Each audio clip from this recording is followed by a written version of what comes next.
Hello, everyone, and welcome to the Lunch Hour Sports Podcast. Here with your hosts, Jacob Smedley, Sam Bennett, Justin Rehammer, Peter Morante, and Nathan Romanoff. Our topics today include the MLB Offseason. Off to a slow start, but Sam will break it down for us. Then we got the NFL playoffs underway, and we'll break down the first few weeks into Championship Sunday. Wrapping up with the NHL. The puck dropped just a little bit ago, and Nate will break down the early season for us. Now, here's Sam Betts giving us a lowdown on the slow yet ramping up MLB offseason. Take it away, Sam. and Jake, like you said, this offseason's been heating up. As we're here at the end of January, we're kind of seeing teams starting to make more moves. And as we get closer to spring training, we're seeing more players trying to sign these deals. A lot of the teams are making very good trades right now. One team I want to talk about is Slam Diego, the San Diego Padres here, making a lot of trades, giving away a lot of prospects, and getting a lot in return as well. One of the first trades that they made was they got Mike Clevenger, a former pitcher of the Cleveland Indians, and in return they gave up Austin Hedges, Cal Quantrill, Josh Naylor, and 3 other prospects. They gave up a lot, but they got Mike Clevenger. That was during the season last year, Sam. Yeah, it was during the regular season, but it's one of the bigger trades that they had right before it started off there. I felt like it was very significant just because as we get further down here, we're going to talk about some other big trades that the Padres made. But Yeah. I mean, getting Mike Clevenger and then possibly having him for another 2 years is very well. Unfortunately, he has to have Tommy John surgery here, so he'll be out for this upcoming season. However, I do really like the direction the Padres are going, and especially with this next trade they had. Starting off in the actual offseason, they got Blake Snell, and they gave up Francisco Mejia, a top prospect in Luis Patino, Cole Wilcox, and Blake Hunt. Signing and getting a former Cy Young Award winner is it's very good for this team. I mean, especially since the Tampa Bay Rays just went to the World Series.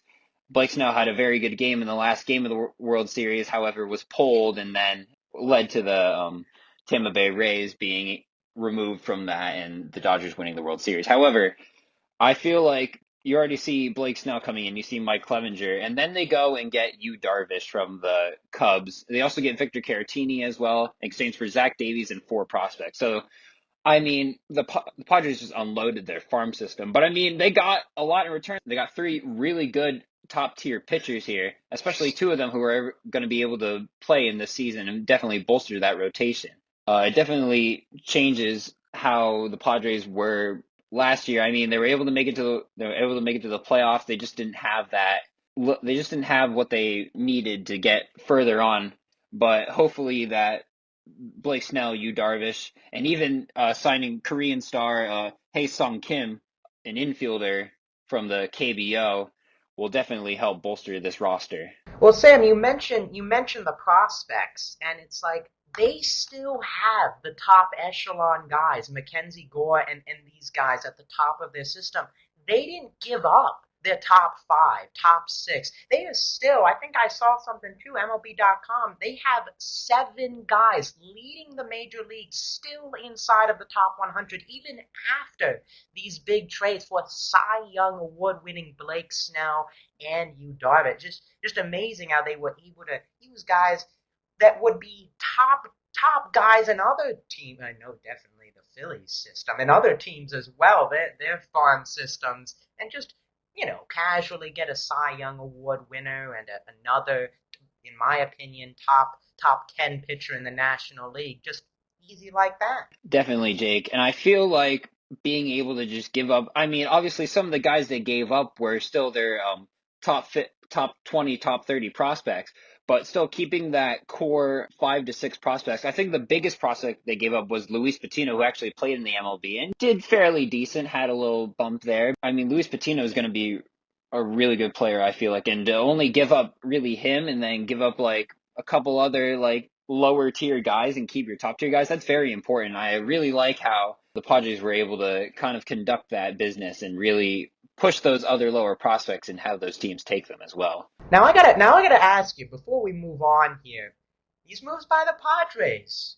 Do you think that they are better than the Dodgers right now, the team that won it all? I mean, not to start our predictions here of the season, but looking at what they've done, what you mentioned, I mean, their team's looking really good, Sam. You put them ahead of the Dodgers? I don't know, Jake. I mean, the Dodgers, they're still the Dodgers. I mean, they have that really good pitching staff. Clayton Kershaw, I mean, is leading that rotation. But I mean, I could You definitely got see the, Lamet, I you could got definitely Snell, see, Darvish. I can definitely see a storyline in which the Padres could overtake the Dodgers, especially in the next year or two, if not this season, definitely next season. And I'd like to say that this Padres team, especially with their offense with Fernando Tatis, Manny Machado, Eric Hosmer, like I said, Hey Sung Kim coming over. I definitely think that they could overtake the Dodgers in the next season or two.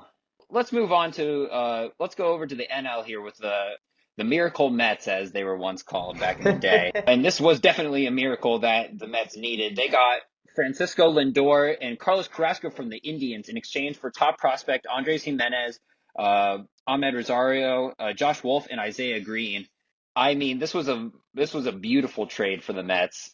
Giving up Andres Jimenez, who definitely showed that he is a top tier prospect and was going to be a top tier rookie in this season, and giving up Ahmed Rosario, their current starting shortstop. I feel like they got Francisco Lindor, who's a franchise player in himself. I mean, helped take that Cleveland team to the World Series back in 2016 and has been an all-star again and again. And also getting Carlos Carrasco, who's been a veteran pitcher and will definitely bolster that rotation with Noah Syndergaard coming back, Jacob deGrom, Marcus Stroman. This was a beautiful trade for the Mets, and they're showing now that they're going to be able to spend some money and they're not going to hold back. The viewers at home, man, I am getting a migraine as a Phillies fan listening to that and listening to the division rival getting significantly better. I mean, Francisco Lindor is a game changer. What he brings offensively, as you mentioned, Sam, I mean, he's a guy that can hit for 25 plus home runs, steal 25, 30 bags, hit for a high average, and he plays outstanding platinum level defense.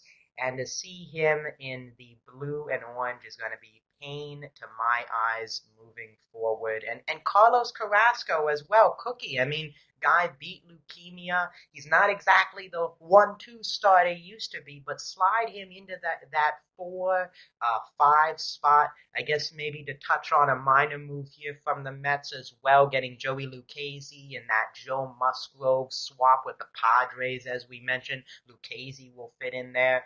Mets are doing a great job at getting depth. Lindor, star, and would definitely help out that lineup, make it even more deeper.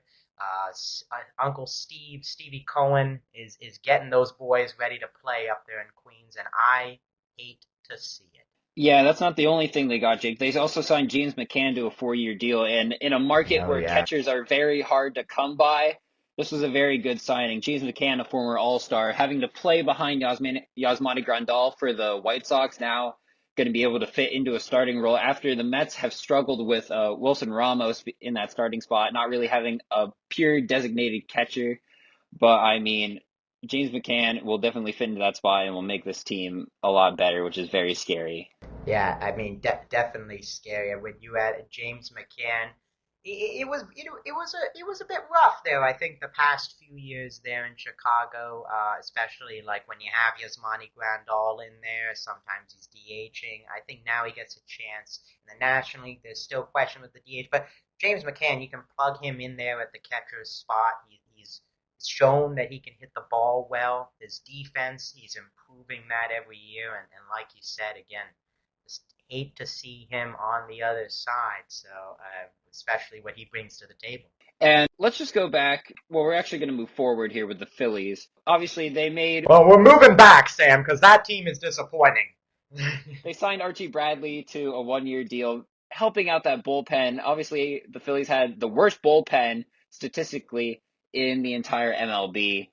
They've gotten a couple guys. They got Sam Coonrod. They got Jose Alvarado. Not too big of a guys to really trade for, but I mean, Archie Bradley, he was a closer there for the Diamondbacks for a little bit. came to the Reds and then they waived him. But now the Phillies have a chance to really use Archie Bradley's talents and bolster up this bullpen, which they need. And like I said before, in a market where catches are very hard to come by, the Phillies need to re-sign JT Realmuto. I know how you feel about this, Jake. Sound like a broken record now. We've I talked know. about this a few times, Sam. But the Phillies need to re-sign JT Realmuto. I know Kurt Suzuki just went to the Angels very recently. You have James McCann is gone now. I mean, the Phillies need to re-sign JT Realmuto. That needs to be a priority. Yeah, I think it's a matter of time, Sam, with that whole thing. Some of the top suitors, you see the Blue Jays, we'll get to them with their signing there. But I think the Phillies, I mean, I think it's they're bidding to lose at this point with some of the other teams that have already gone out. Saw the Braves are in the mix. So yeah, so I was watching Archie Bradley's press conference, and yeah, it was very intriguing with him talking Dave Dombrowski, Joe Girardi. He seems in the zone. He seems ready to go. That may just be who he is, but yeah, I'm super moving in the right direction, addressing the need. I mean, we do want them to sign JT. I do want them to get a shortstop. I do want them to get Jackie Bradley Jr. if he's still there. But I mean, hey, at least they're not doing anything. The new regime is making moves, and seems like they offered JT a contract, but that's a conversation. Yeah, 5-year contract north of $100 million. I mean, and it's nice to see. I don't know. I've been seeing that the Braves are now kind of like jumping in the lead of him. I see the Nationals are interested. I don't know if anyone really knows what's going to happen with JT Realmuto, but all I know is it's nice to see Archie Bradley is happy about coming to Philadelphia, because not too many people are ever happy to come to Philadelphia. But I'm just glad. I like his energy, and I feel like he's going to really help this bullpen. Now we have the Nationals. Nationals, obviously, I was very wrong in saying that they could make it back to the World Series again. It is what it is, but yeah, how's that division prediction looking, Sam? I don't want to talk about it. Anyways, we have a trade that they made, and I felt like this was a very good trade. They got Josh Bell, the former first baseman of the Pirates, for two top pitching prospects. I mean, only giving up two prospects. The Pirates are very desperate at this point to just get rid of anyone. Mm-hmm. I heard now they're going to try to get rid of Jameson Taillon, and I was very surprised to hear that, because they need some star on their team other than Gregory Polanco, if you could call Gregory. Are you telling me Jameson Taillon's a star, Sam? I'm saying he's one of the best pitchers probably on that team, even though he's been hurt. But I'd say he's up there in the above average pitcher range, and I'd say that he's fairly decent. But we're not talking about Jameson Taillon because he hasn't been traded yet. We're talking about Josh Bell, and Josh Bell, a former All-Star, had a down year, and I feel like this is going to be a recurring theme when we keep talking about who the Nationals signed. But Josh Bell had a down year. I feel like he's going to be able to kind of give new life to this Nationals team after having a very disappointing season. They also signed Kyle Schwarber to a one-year deal. Again, struggled with the Cubs. The Cubs have been kind of in like a little weird spot ever since they won that World Series. They have been getting to the playoffs, haven't really been able to make it all the way. They had drama with Chris Bryant, maybe possibly trading him or stuff like that. And I mean, the Cubs have been in a weird spot, but Kyle Schwarber obviously had a down year, did not hit very well for average. I think it was like 188, something like that. I mean, new team, it's a new year, and they're going to hopefully play a full 162-game season. So for these two usually very good batters, I feel like they could definitely make a comeback here in the next season. Yeah, I think definitely. I mean, you mentioned Josh Bell, and I attribute that too. Who else is on the Pirates? Josh Bell. We know, no offense to the Pirates. Chris Archer. Well, I mean, also talking about their lineup here. I mean, you look at Josh Bell. I mean, he had that great 2019 first half.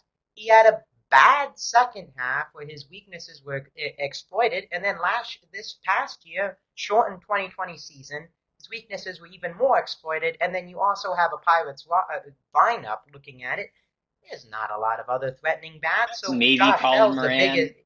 Yeah, I think this is a great change of scenery. You add Juan Soto, who we all know is great patience at the plate. Josh Bell will get a lot more fastballs down the middle of the plate when you look at Trey Turner, who I think is very underrated, and Juan Soto, what he brings to the table. I think he's going to get better. Kyle Schwarber, great pickup. Another power bat that they can plug in there, 5, 6, maybe even 7 in the order. Hit for power. He's going to strike out a lot, but that's the prototypical. And one that's under the radar, John Lester. He is getting up in years, but he's a guy that you don't have to throw Joe Ross out there every fifth day. You can throw a guy like Lester, he is in the back nine of his career, but he'll give you a bit 8 wins maybe, depending on how well he'll the give you Nationals 8 are wins. playing. He'll give you at least 6 to 7 innings a game for the Yeah. most part. I mean, that's just someone that they need to stick in that bullpen. I mean, you have Steven Strasburg and you have Max Scherzer, the two, I'd say, Corbin like as top 10 well. pitchers in the MLB, but they're not going to carry you to a win every time. You just need someone who is going to be able to get you out there, give you a couple good innings, and maybe your team can hit well enough to give you the win. Now we're going to move on. We have the White Sox here. We have the White Sox got Lance Lynn for Dane Dunning, a very just one-on-one deal. Dane Dunning, a top 5 prospect formerly to the White Sox, going to the Texas Rangers. The Texas Rangers have been clearing house as well after they kind of just let Corey Kluber go. Now Lance Lynn is gone, and I mean Lance Lynn has definitely shown that he's improved a lot more than what we've seen from him in the past couple of years. And I kind of like how he bolsters this rotation with Lucas Giolito. And another thing, they're also adding to the bullpen as well, as they got Liam Hendriks for a 3-year deal. And I mean, this bullpen's looking nice. Aaron Bummer looked really nice in the shortened season. They got guys like Jimmy Cordero. And I mean, Liam Hendriks to also back up that bullpen and close out games is going to be magnificent for this White Sox team. And maybe even take them farther in the playoffs this year, as it was very disappointing to see them go like straight out to the Oakland A's. Well, they are a young team, Sam. They do have a lot of young rising stars. I think that's a learning curve, especially for a team that hasn't been in the playoffs. But I just wanted to get your opinion. 3 years, $51 million for Liam Hendricks. He's a great pitcher. Don't get me wrong. His stats. He is an elite relief pitcher. But I mean that is close to 20 million a year for a relief pitcher. I mean, 51 million. He could only get paid that in 3 years. There is a fourth player option in there, but I mean that's a lot of money. I think it's worth it. I just wanted to get your opinion because that the details on that contract for that kind of player though. It's interesting. I mean, to the average fan, it's going to look like a lot of money for a guy who's going to come in the ninth inning and pitch 1 inning. But I mean, a lot of games ride on the fact if you have a good closer or not, especially if you have a 1-0 game, 2-0 game. A lot can happen in baseball, as we've seen this in the past where games have been blown by just not having the right guy on the mound. And I really think this is worth it for this White Sox team. They need someone who's going to be able to close out games, lock down that win, and confirm that they're going to be able to go to maybe even a playoff route, maybe get a playoff berth, maybe even go further than they did last season. So I definitely think it was worth it. I think it was definitely worth it for the White Sox. The last team we're going to finish up here, we're going to talk about the Blue Jays. The Blue Jays were able to get Kirby Yates on a 1-year deal. Obviously, Kirby Yates didn't have a very productive year, only playing 6 games due to having an elbow injury. But I think this is just another situation where you have a guy who didn't perform that well or a guy who got injured, and he's still like a top-tier closer, a former relief pitcher of the year. I think this was a really good signing for Kirby Yates for the Blue Jays as well. Yeah, I definitely agree. Kind of a prove it deal. Like again, me and you Phillies fans, we saw that at Didi Gregorius this past offseason. Prove it deal. He got hurt. Can he bounce back to that kind of, as you mentioned, reliever of the year reign he had there in 2019, where he was just pumping. We were talking about Liam Hendricks. That was Kirby Yates 2 years ago. With the dominant splitter that he has, the movement on his pitches. If he can return to close to that form, I mean, that's a huge win for the Jays. And this was another win for the Jays, signing George Springer to a 6-year deal. I think it was about $150 million. I mean, this offense, you're looking at it, you're adding George Springer, who can probably even lead off this lineup, and he has for the Astros for many years. But I mean, you see George Springer leading up this lineup, and then who do you have behind him? You got Bo Bichette, you have Kevin Biggio, You have Vladimir Guerrero Jr., you have Teoscar Hernandez, you have Lourdes Gurriel Jr. I mean, this offense is looking great. Not going to mention Rowdy Tellez in there, Oh, Sam. yeah, okay, Oh, I'll mention Rowdy. Rowdy had a really good 2020 year. I mean, he started off a little slow in 2019, but now I looked at his numbers and he looked really good, actually. I mean, I think this Blue Jays team, I mean, they made the playoffs last year. I think they're going to make the playoffs this year. There's a lot of teams who can make the playoffs. It's going to be it's going to be a very competitive 2021 season, and I think the Blue Jays have a very good chance of improving and making even the playoffs, maybe even going further than they did last year. I mean, they kind of had to deal with getting out right there in the first round, but yeah, I mean, you look at this Blue Jays team, I mean, George Springer, you mentioned the contract, 6 years, 150. I mean, some people, again, we were talking about Liam Hendricks, a bit of an overpay, but you got to do that. When you have to get a guy at a position of need, George Springer, he'll go down as one of the greatest postseason hitters in MLB history with his statistics with the Astros, cheating or not. I mean, he hit the ball in the playoffs like no one else before.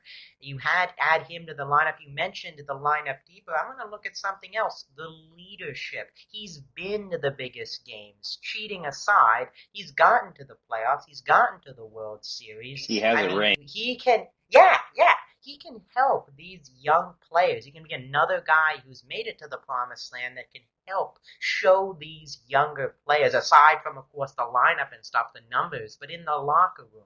Hey, this is how I got there with younger guys when we came up. Here's how we're going to do it in Toronto. And bold take, wouldn't be surprised if the Jays take the number 1 spot in the American League East in the new season. Bold take now. We'll see how the rest of the offseason. But I mean, kind of with how the Rays have been in their offseason, I mean, they got a lot of prospects from that San Diego trade that we talked earlier. They're not really going to have too much of a bolstered roster like they did last season. The Red Sox and Orioles have been on a very downward spiral for this last season, and I mean, the only competitor in that team is the Yankees. So I mean, if they can take down the giant that is the New York Yankees, I definitely see that they can go into another playout route. And I mean, the offseason is not over yet. There's still another month until spring training happens. JT Realmuto is still in the market. Trevor Bauer is still in the market. We could definitely see some bigger, more impressive moves going on, but this is all that's happening right now. And it started off slow, but it came in hot, and I really like to see that. And I just love seeing these moves, and that's all I have to say. oh, look at Justin over there. That should wrap things up. Sam, great talk. We'll check back in here on the next one. Justin, you there? Because it's time here, Jacob. for some NFL playoffs. Take it away, Justin. Thank you, Jacob. Hey, it's one of the best times of the years in sports, in my opinion. It's the NFL playoffs, the wild card round, the divisional round, all behind us. Now we're in the championship round coming up soon. Although this episode will come out after that. We'll make our predictions at the end of that. But before we get to that, we'll talk about the wild card round here to start. And before we start, Jacob, congratulations, man. You got every single pick right that you made. That's pretty impressive. Hey, yeah. I mean, it's something. It's a gift. Yeah. We'll see how it goes next time. Okay. We'll start out here with, in me and Nate's opinion, I haven't gotten a chance to talk to you and Peter about it, but in me and Nate's opinion, the at least most exciting game of the wild card round, the Indianapolis Colts going up against the Buffalo Bills. A good one all around. Offensive, defense on both sides of the ball was very good. Although the end of the game here, the final score 24-27, a heartbreaker for Philly up Million Kids Rivers. But hey, what are you gonna do? I mean, I don't even think he played that bad of a game. It all came down to really some questionable coaching decisions. I'd like to hear your opinion on that, guys. It was a good game, as you said. It was a very good game. I thought that questionable calling, you're right. I remember specifically still the one play that they didn't rule a fumble when the Indianapolis Colts had the ball in possession, went down, no one touched him. As soon as he got back up, he was hit by a Buffalo player, so the ball was loose. That's a fumble. Hate to break it to all you Indy fans, but that's a fumble. And that's clear as day fumble, and it was really bad officiating. But again, it was a great game. Phil Rivers had a great game. he had a great career in the NFL. It's nice to see how his career kind of wrapped up on a pretty good note. I mean, he had a pretty good team this year, and he worked with some great people. And I just think that it's awesome that he got to end up going to the playoffs in his last season. But yeah, it was a great game. Congratulations to Buffalo for making it this far into the playoffs, and we'll see what is in store for Buffalo next. Yeah, as you said, great game. I feel like more specifically the focus of this game would be missed opportunities by Indianapolis, because I read a statistic somewhere, I don't remember exactly, but they were the first team in playoff history to have like over 400 yards and score so many points and not win. And it just goes to show, especially that 4th and goal call where they went for it instead of taking the 3 points. If they would have taken the 3 points there, it would have been a tie game in the end, and you wouldn't be instead of going down to tie it up, you would basically be going down to try and win, or thus just play for overtime.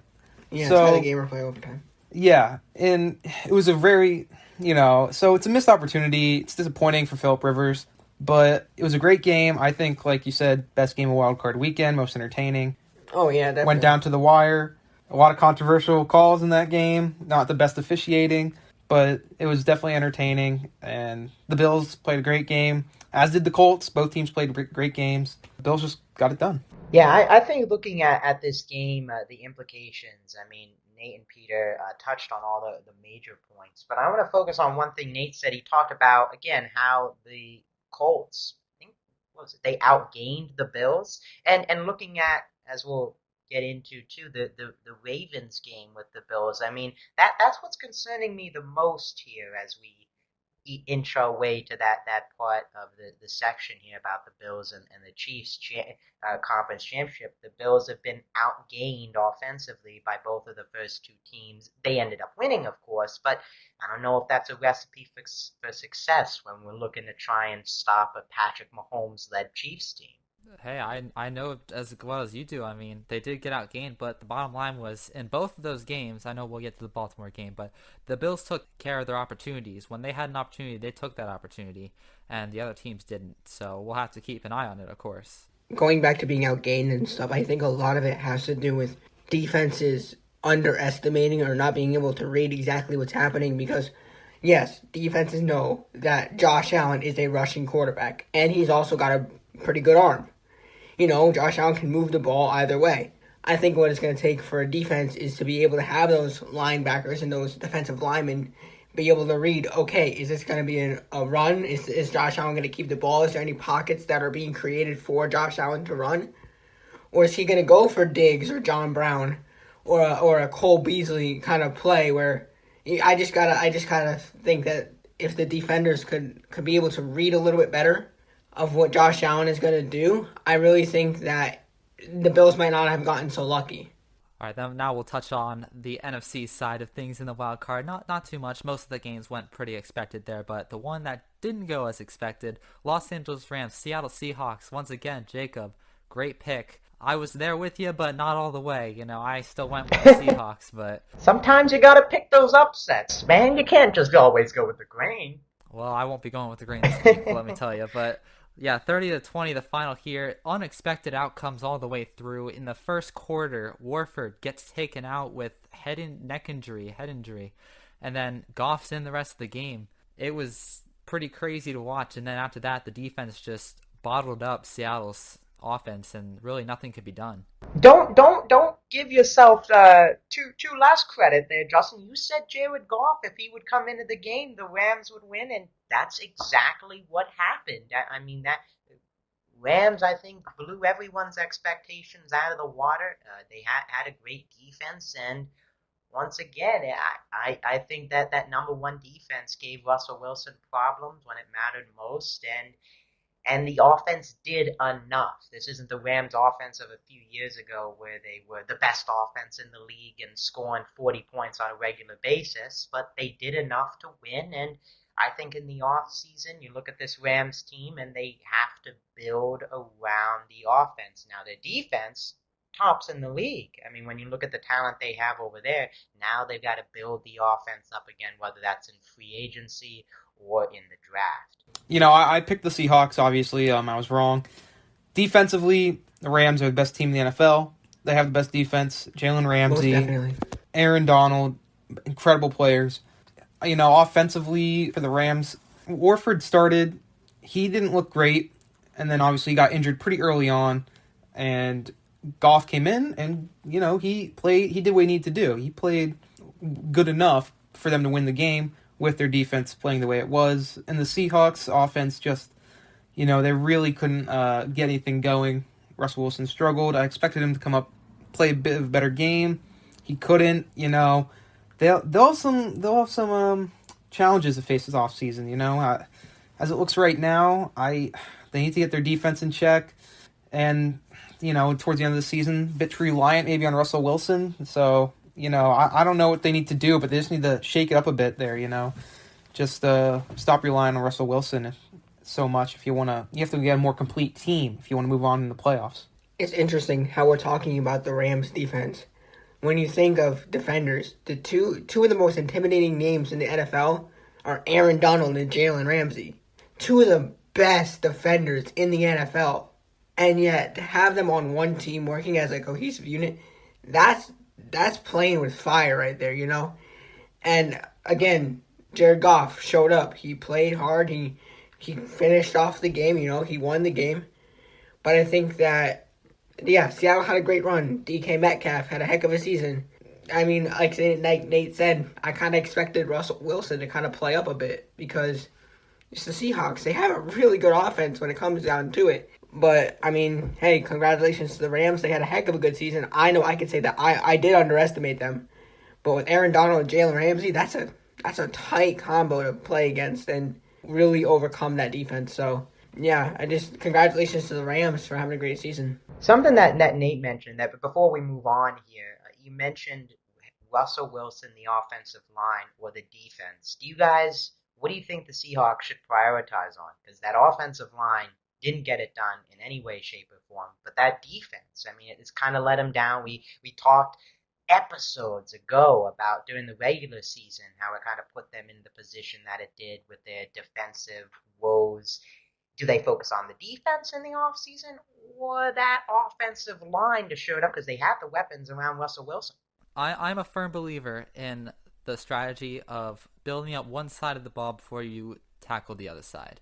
I've seen countless teams do it. Kansas City, Buffalo, great teams that have built up the one side of the ball and then taken up the other side as it goes along. So if you're asking me, they have the offensive weapons at wide out. They have the quarterback to do it. The running backs are good. What they need is that O-line. So I say they build up that O-line this offseason, and then through free agency and, next year's with trades and all that, they should build up their defense. See, I was going to say the exact opposite. I say they have a good enough offense to build that defense, to kind of level out the playing field, as you could say, level out the skill ability. And that way, through trading and drafts, you could pick up some O-linemen. Because the offense already is really good. They are a good offense. Defense, not so much. It's tough because in that Rams game, Wilson got pressured a lot. He got sacked. He got hit. I think they should prioritize maybe the offensive line, perhaps, but they need to get at least one piece or one or two pieces in on defense as well. They need to do a little bit of both. The defense played well enough in some games down the stretch of the season. They didn't play awful against the Rams in the wild card game, but in the end, they didn't have enough to stop their offense, who quite frankly isn't. They're probably a middle of the pack, top 15 offense in the NFL, but they're nothing great like Kansas City, Buffalo, or like Green Bay's offense. So they need to, I'd say, get some more protection for Russell Wilson so he's not pressured so much, and then perhaps add a piece or two this offseason, and then further down the line start to definitely prioritize the defense more. All right, and now we'll go to our last matchup of the wild card weekend that we'll cover here. We have a rematch of a Week 17 game, Cleveland Browns, Pittsburgh Steelers. Guys, this is going to go, this is easy, right? Pittsburgh Steelers have got this. They almost took him out with their backup quarterback. Wait, hold up. Here comes the Cleveland Browns defense. Here comes Baker Mayfield throwing the ball, getting the touchdowns, 48-37, sweeping them. They took him out, guys. I want opinions.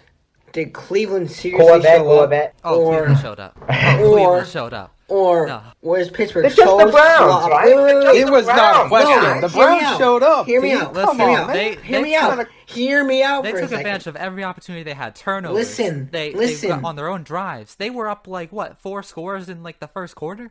It was 28-0. Listen, I'm not saying you're wrong. I agree the Browns showed up.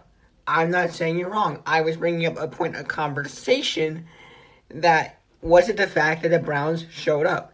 Yes, but did the Steelers' sloppiness on offense have a huge role in that game? Did the 4 interceptions that Roethlisberger threw, did the terrible snaps that occurred have a major part in that game? Yes, of course. I wasn't yeah, saying but the Browns didn't show up. I'm Bottom saying, line is- was it the Steelers' faultiness on the offense a huge key factor? the thing you have to think about is the fact that the Browns they took advantage of their opportunities when Which is they good. got I'm an saying that's interception, great. They scored a touchdown. They didn't settle for a field goal. They didn't have to punt. They scored. No. I am 100% in agreement. I am 100% in agreement. I was just bringing up the point that it's not just the Browns that brought a team. I'm saying that the Browns pounced on the fact that the Steelers kept faltering on offense. I don't know. I see both sides of the coin here. But yeah, I got to go with Justin here. They could have easily settled for field goals when you get those turnovers there, and the Steelers' defense, which has been notoriously great this entire season when it comes to start their defense putting pressure, and it's just the Browns. I mean, they came out and they punched them in the mouth. They set the tone from the very beginning. You had that time there, middle ground there, second quarter, third, where it seemed like the Steelers were kind of coming back, and then in that third, fourth, the Browns kind of ran away with it. But they set the tone. I don't think if they didn't set that tone right off the get-go, it could have been a completely different ball game. I mean, Browns is the Browns, you know? Yeah. Hey, I Browns guess they're is the not, Browns. though. The Browns, they're a new team. They've been progressing. Everybody knew this for the past couple years after that awful 0-16 season. They've been progressing, and, you know, to get to the point where they are this season, it's just, they played great. This game specifically, what have we been saying all year? The Steelers are overrated. Look at what happened. Big Ben, he's old, he can't move. He's threw the ball, I think, 60 times in this game. They can't run the ball in Pittsburgh. No. It's one of the worst rushing offenses in the league. Overhyped. Yeah, Overhyped. and, you know, You can the be Browns- undefeated for the whole season and still be overhyped. Yes, they were. And when it came to this game, they made their mistakes. Big Ben threw interceptions. Granted, a couple were tipped, but still, you know, you made the mistakes, and the Browns were able to capitalize, score touchdowns, not field goals. And, you know, in the end, their defense stepped up, their offense stepped up, and they put on a show in Pittsburgh. Congratulations to the Browns for making it for the first time since 2002. That's a heck of an achievement there. It was exciting to watch, guys. Like It was. I had a blast watching Well, that game. not really in my house. It was a little bit of a rough one to watch in my house, but I'm sure you were happy about it. oh, I was. I loved it. I loved every minute of it. All right, well, enough of the wild card round. We'll be here all night if we keep talking wild card. Okay, we'll move on to the Elite Eight, the divisional round here, guys. We'll start off with another NFC bout. The best defense in the league, as we have said. Los Angeles Rams heading up to Green Bay. That defense, they couldn't stop the Green Bay offense. Aaron Rodgers looking like the MVP candidate that he is, and probably MVP that he is. 18-32, the final score there. He was unstoppable, guys. What do you think? I think that the Green Bay Packers, that offense, and they have good defense too, but that offense is going to lead them to a Super Bowl spot. It's going to lead them to a Super Bowl spot. I really feel like the way that offense has been working and running and how well they're coordinated. Well, the cat's out of the bag Rodgers, now, Devontae guys. Yeah. Buddy. Peter No, put I'm his saying it. prediction out there. I'm saying it. And Aaron Rodgers I'll just pull up does the deserve graphic the now. MVP. He does deserve the MVP Oh, definitely. because he Yeah. plays like an MVP. He is an MVP player. And him and that offense are a force to be reckoned with. I'm saying it now, and I'm saying that they'll be in the Super Bowl.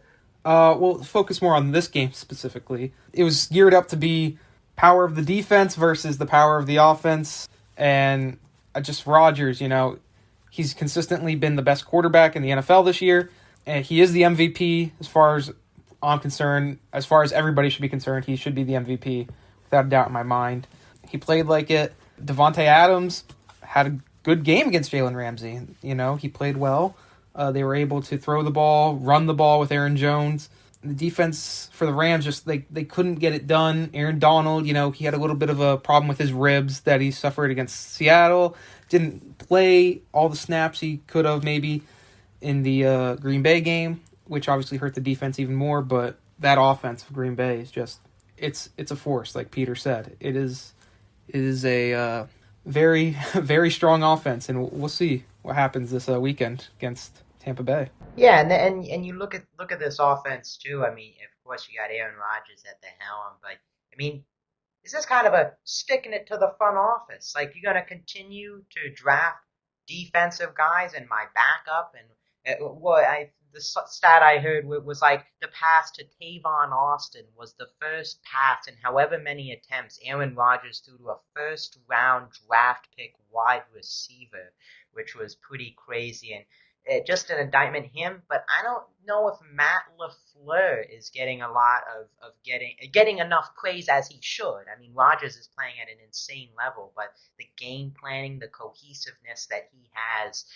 with Matt LaFleur there is just unreal. Yeah, it is most certainly unreal going on there in Green Bay. We'll see them in the championship. We'll get to those predictions right after the divisional round. But we'll go over to the other side of the NFC here. Tampa Bay Buccaneers, New Orleans Saints, Tom Brady, Drew Brees, one of the most iconic matchups of all time, ending in a not-so-iconic way. Drew Brees not having the best of games, 30-20 the final score here. Tampa Bay's defense really got this one done. For me, it was a little sad to see because it might be Drew Brees' last game. I'm pretty sure it was his last game. Sad for most NFL fans, though. And it is. He was a very legendary quarterback, and not only quarterback but a person. He was very inspirational to his teammates. He was always encouraging on the field. He never really took in all the fame.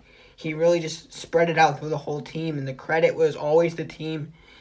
And he was a real big role model for his team, and he really set a precedent in the New Orleans franchise. And I remember hearing a mic'd up part of the game where Drew Brees told Jameis Winston, "This is your team. This is your field. Like, I'm handing it off to you." Like, kind of like he knows this is his last game, and he's cherishing all the memories and stuff. But yeah, he's willing to hand it to someone in whom he trusts, but he trusts his team as a whole. I just think that makes you a really awesome person, and I think that he will be one of the most legendary quarterbacks the NFL has ever seen. Don't you think it would be handing it off to Taysom Hill with his running ability? I mean, whoever they decide whoever they hand the quarterback position to. Yeah. I just said Jameis Winston because he's a quarterback, but whoever they hand off. That's just joking, Peter. Just joking. We get what you're saying. I respect Drew Brees a lot. We all watched him growing up when we were kids.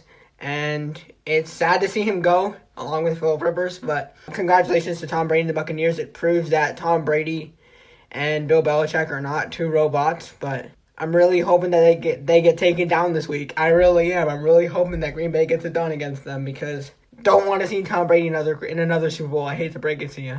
Once again, we know what Peter's pick for next week is going to be. Oh, wow, yeah. I'm just saying, y'all, spread the wealth. Spread the wealth, y'all. Spread the wealth. Tom Brady has enough rings. It's going to be tough to see a New Orleans team without Drew Brees at the helm, without it'll be a franchise weird. guy. It'll be really weird. Yes, especially, I mean, you look at year after year now, I mean, how many years? Was it 3, 4 now? 3, 4 years. Bounced in the playoffs, and I mean, looking at this game specifically, the missed opportunities, the turnovers. How many turnovers that did they have? Them. Fumbles, interceptions. That killed them. Just like we were talking about the Bills opportunistic, and the Browns as well. The Buccaneers turned those turnovers by the Saints into touchdowns, and that was the difference in the game. Yep. And like you said, how they turned the turnovers into touchdowns, and they didn't settle for anything.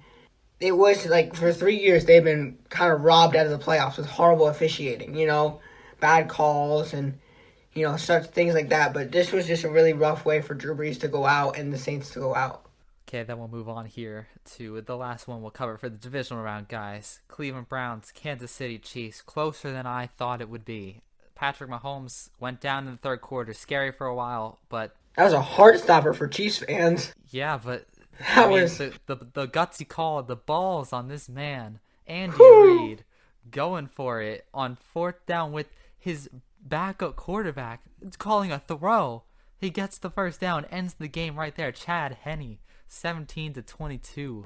What was that? What was that Incredible. Mahomes tweet? Anything is possible. anything is possible. possible. Anything is possible. I give him credit. I mean, he came into the game and he did what he needed to do to win the game. I mean, he's not a standout quarterback like Patrick Mahomes is, but I mean, he won the game. What are you talking about, Peter? What are you talking about? He is a standout. He went on fourth down. Now he He is. got the first Yeah. down. He helped them win the game. He did his job. Period. Yeah, it was insane to watch. I was shocked when I saw It was that play crazy. unfold. Just the aggressiveness from Andy Reid. As a Yeah. coach, I never would have done it. I probably wouldn't have either. Gotta love those South Park memes you see within the balls of steel right there, Andy Reid. Well, I mean, Balls Chad of Henne. steel. Chad Henne's he's been in the NFL for a long time, right? Yeah. So I But mean, he's no Patrick Mahomes. I mean, if I had Patrick Mahomes at the helm, of course I'm calling that play every time. oh yeah, Yeah. I know, but experience gets you places. So I mean, if Chad Henne's been in the NFL a long time and he can sling the ball, I'd say let him sling it. Hey, that just shows the trust he had in his backup, And do you think experience he pays would off. have made that call if Chad Henne didn't play the full game in Week 17? I don't think he would have made the call. Well, I really it don't. doesn't make sense that they would have played Mahomes in that game anyway. So Well, No. of course, but I'm saying like if No, no, Mahomes no. needed no, to play I in that think game. I don't think that game has any effect on the call he makes in this game. Honestly, he sees enough of this guy in practice to know that I can trust this guy to run the offense, come in, and the play worked to perfection. Honestly, I didn't think He they were did going to it. run it. I didn't think they were going to run the play, I but didn't they either. I they didn't snapped either. the ball Strike with draw. I think there's four I or thought they were 5 gonna seconds do a left on hard the play count. count. And, Yep. I thought they were going to do a clock. hard count, try to draw him off sides, call timeout, and try to figure something else out, but they got it done. It was very impressive, and we can't just overlook the Chiefs' defense, who No. after Mahomes went down, they stepped up and they did what they need to do to sustain that lead that the offense had built up against the Browns offense, who the week before put up 48 on the Steelers. So it's not like they were going up against an offense that's poor. No, they're going up against the Browns. Two of the probably the best running back tandem in the league in Chubb and Hunt, who I don't think got the ball enough in that game. Might have hurt the Browns in the long run, but Chiefs defense looked good. Mahomes, he did what he needed to do. He got hurt. Looks like he's coming back. He'll be all right, which is good. And Henne, just incredible. Yeah.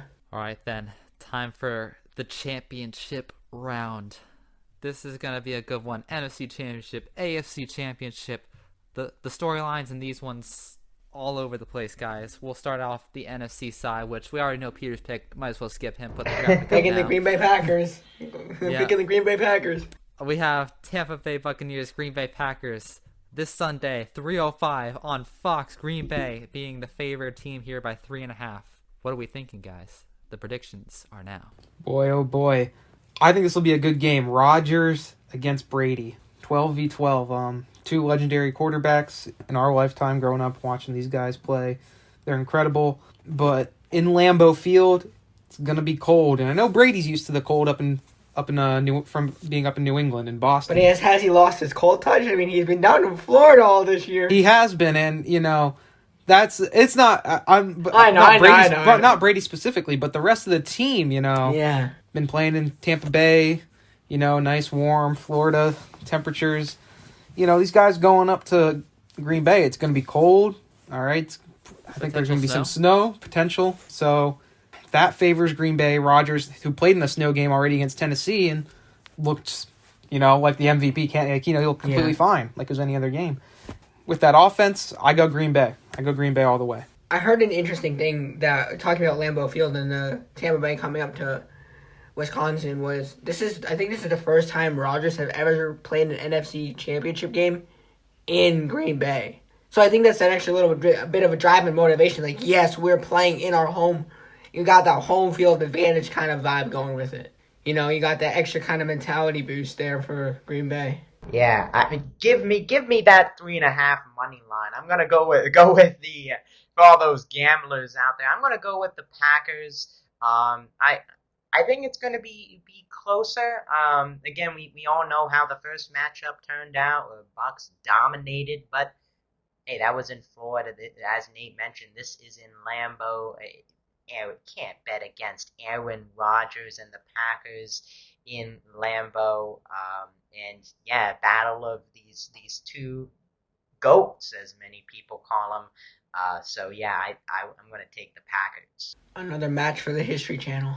It's hard to go against the man that got all the picks right last week. I'm gonna have. It's really tough to go against Jake. Yeah, I'm gonna go with Aaron Rodgers. Give me Aaron Rodgers. Give me Devontae Adams. Green Bay Packers offense is unstoppable. Their defense will do enough. I think they'll get this one done. Now I'll intro the next one here. We got two of possibly the best quarterbacks in the AFC. Two of the best offenses in the AFC. Two of the best teams in the AFC. Oh, don't just say it. Don't say possibly. Just say the two best quarterbacks. Yeah, all right. There we go. We got Patrick Mahomes, Josh Allen. Two of the best receivers. We got Tyreek Hill, Stephon Diggs. It's the Bills. It's the Chiefs. AFC Championship round, guys. Who do you got? This is really difficult. And it's a genuinely difficult decision to make because, yes, the Chiefs were the reigning champions. They went to the Super Bowl last year. They got it done. The Bills showed up this year, though, not only offensively, but defensively as well. You know, like Justin said earlier in the podcast, they built up their offense. They built up really strong offense. Stephon Diggs and Josh Allen are connecting. They're connecting and well. I mean, I had them on my fantasy team this year. I had Stephon Diggs on my fantasy team this year. I had Josh Allen. And he proved, hey, I mean, I loved having him. He proved to be a heck of a receiver like he is. And the fact that they have all the receivers healthy, John Brown, Stephon Diggs, and Cole Beasley, that's an offensive to mess with. But Patrick Mahomes, man, he's got that arm. He's got the arm. Tyreek Hill got the speed, and the way that the Chiefs defense showed up last week after Mahomes got hurt. I'm sorry, Justin, but I gotta go with the Kansas City Chiefs. I think it's gonna be a battle of State Farm in the Super Bowl, and I gotta go with Kansas City on this one. But don't get me wrong, the Bills had an amazing, amazing season. Yeah, this, like you said, it's Pete, tough, this is isn't it? This is a good matchup, and Josh Allen has had an incredible year, worthy of a top 5 finish in MVP voting, probably top 3. Boy, but I just, the defending champions, the Chiefs, they're just so good, and their offense, they have so many weapons. Kelsey, the best tight end in the league. You've got Tyreek Hill, my opinion, best receiver in the league. Mahomes, he's, the next generational Tom Brady, essentially. Like, he's going to be the GOAT once Brady's gone. So it's hard to bet against them. Position. Yeah, it's hard to bet against the Chiefs, and they're at home. I think it'll be a good game. The Bills' defense, they have a good defense. Their offense, obviously, has made massive improvements. I think it'll be close. I can't bet against Mahomes and the Chiefs. Now, if Mahomes, we'll see how this injury affected him. I'm not really sure how much of a concussion it was. Me and Justin talked about the hit didn't look like much in the game. Perhaps it wasn't that severe of a concussion as maybe the media made it out to be. More of a kind of knock your senses around. Yeah, a little bit hit. I guess we'll find out how much that really affected him. But I'm expecting him to be all right. Expect him to go out and play his game. And I expect the Chiefs will win. Nate, Peter, we talked about anything is possible earlier. That is where you are wrong. Gotta get one in here. Justin, look at his face. It's in utter shock. Won't have to send that hitting man after me anyways. Because the Bills are going to take this game. I'm going to say it. Bills are going to take it. Nate's shaking his head like this guy's out of his mind. But the Bills, I think you look at I'm going back to the regular season matchup. It was close. It came down to the final few minutes. I think the Bills, if they can take a page out of that Browns book, again, Mahomes played most of that game. He did, of course, come out in the fourth, but the Browns kept it close without. And I think the Bills are a better team than the Browns. And I think if they can build off of that similar recipe, hey, upset man are all ready for the playoffs. Let's go with the Bills. Let's go Bills-Packers Super Bowl. Take it away, Justin. Jacob, I wasn't expecting it. I thought I was going to be 3-1 here, but I'm going with the Buffalo Bills as well. Of course you would. I have to explain myself, Shocker. of course, but there's not much to explain. You got Josh Allen, you Yeah. got Stephon Diggs. Honestly, one of the best wide receiver quarterback duos in the league. You got a great offensive line. You have Yeah, but second best in this That's game, the Justin. Chiefs, though. Second best. You in can say this the same game. thing about Patrick Mahomes and yeah, but Tyreek Hill. you got a great And add other Travis receivers. Kelce You in the have- middle. Hey, I'm just saying. I'm giving my pick. Let me give my pick. All right. You All ain't give right. Jacob this much crap. Bills defense, I'd say it's better than the Chiefs defense. You got two of the best safeties in the league, underrated best safeties in the league. You have Tre'Davious White, arguably top 5, top 10 corner in the league. Excellent. You got a great linebacking core. That deep front, they get in there. They get to the quarterback. I think the Bills will win this game. It's going to be close. It's going to come down to whoever has the ball last. It's going to be something like 38-35, but I'll go with the Bills here. You say high Hey, scoring Peter, game. Peter, and Nate, Chiefs are going to be winning for the next 10 years. Let the Bills have it. I'm not. No, I am not saying listen. anything Hey, against the Bills. You said that Patrick Mahomes, generational quarterback, he's going to be the next Tom Brady. He is. Josh Allen, generational quarterback, he'll be the next Aaron Rodgers. I wouldn't doubt that it. remains I to be wouldn't seen, doubt my it. friend. But I just, In my opinion. I have to give the Bills a Sorry, ton of Declan. credit. They had a heck of a season. Like you mentioned, Tre'Davious White, heck of a player. Stephon Diggs and Josh Allen are a very good duo. They're a really good duo. Where the Bills falter is when they get off their rhythm. Third quarter, around later in the game, they start to kind of trip on their own 2 feet. And we've seen it throughout the season. Going back to the playoffs, the it early hasn't been season that in the way. Rams, but the early season when they played against the Rams and they had that ginormous lead and they just completely tripped up. This is You the gotta- same team that we saw in Week 6 and Week But 5. you gotta, all right? but you gotta remember, Undefeated. this is since the bye. not the Rams. This is the Kansas City reigning champion Chiefs. They're not gonna play Buffalo like, oh, it's just Buffalo.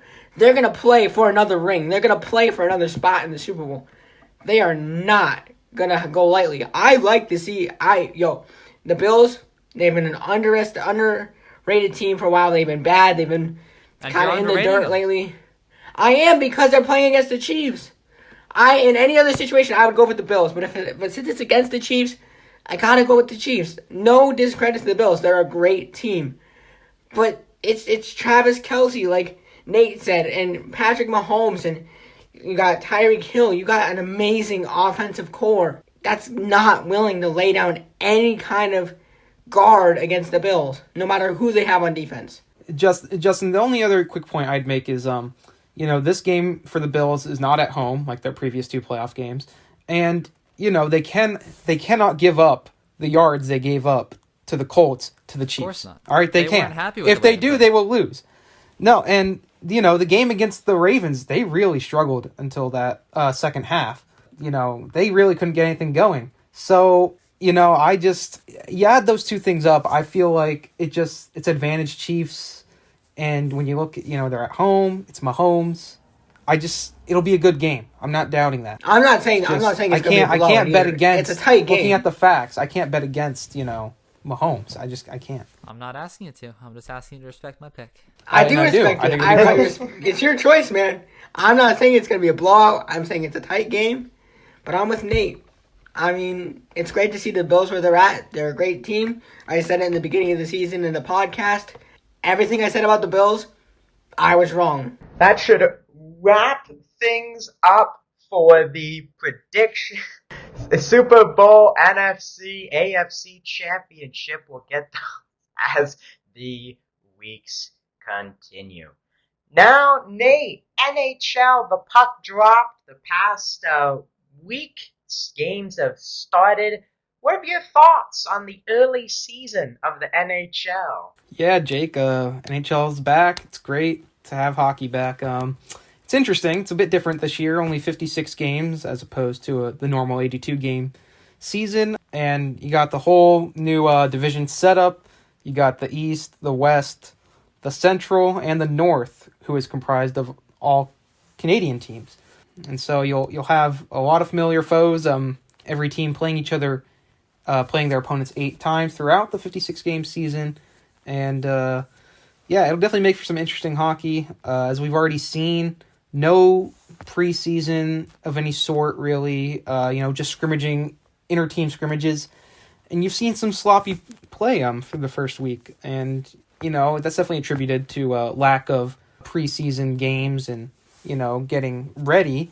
But it's COVID. Things are strange. Things are still not back to normal yet. And they're making the best of what they have. You see teams like Dallas, who just played their first game because they had COVID issues this past Friday, I believe. So they're doing the best with what they got, and it's just great to see. The new division's interesting. I don't think they'll stay, but it's interesting. It'll make for some fiery matchups when you're playing.